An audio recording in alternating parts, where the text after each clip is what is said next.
No se hace porque de repente es complicado, acá está el motor de la economía, etcétera. Entonces se está recurriendo a este tipo de medidas que, como te he dicho, tienen pobre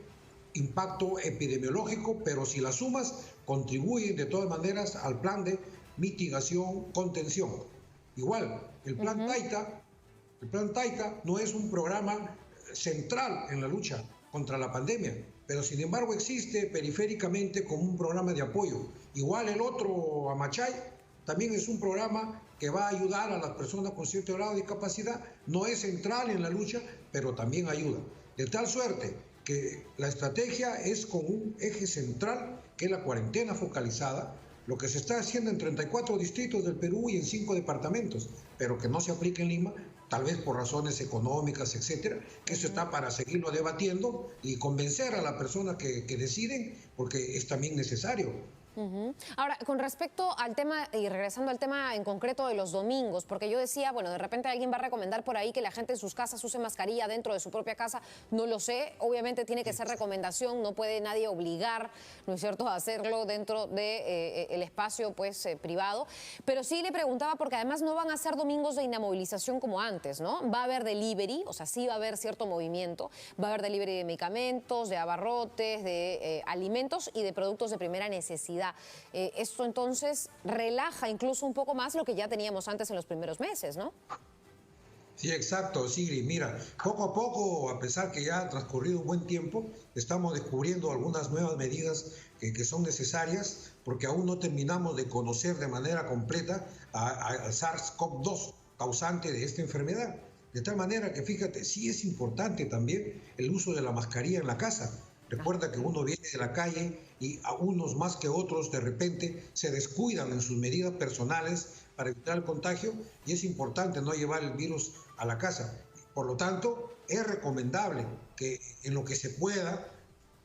usar la mascarilla en la casa, comer en lugares distantes, aún en la casa, cuando está comiendo, te quita la mascarilla, evitar hablar. De tal manera que vamos reduciendo las posibles formas de contagio que aún nos sigue afectando. Nosotros estamos de acuerdo con todo lo que pueda sumar para evitar los contagios, más allá de las discusiones y de las filosofías que existen en torno a las medidas, nosotros lo tenemos claro. Hay medidas de pobre impacto epidemiológico, pero al final todo suma y todo contribuye a la contención y mitigación de la enfermedad.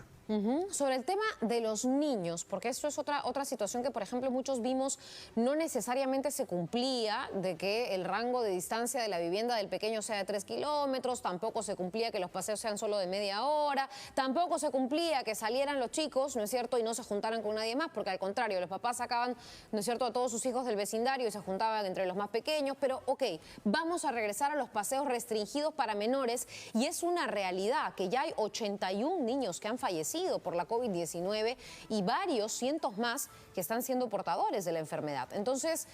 ¿cree usted que esta es la medida correcta o tiene que implementarse alguna adicional para proteger a los chicos de la casa? Sí, exactamente, Sigrid, hay una cantidad ya que preocupa de niños que han perdido la vida y bueno, eso nos debe llevar a una reflexión personal, familiar y social. Nosotros sabemos que esta medida, que salgan alrededor de su cuadra,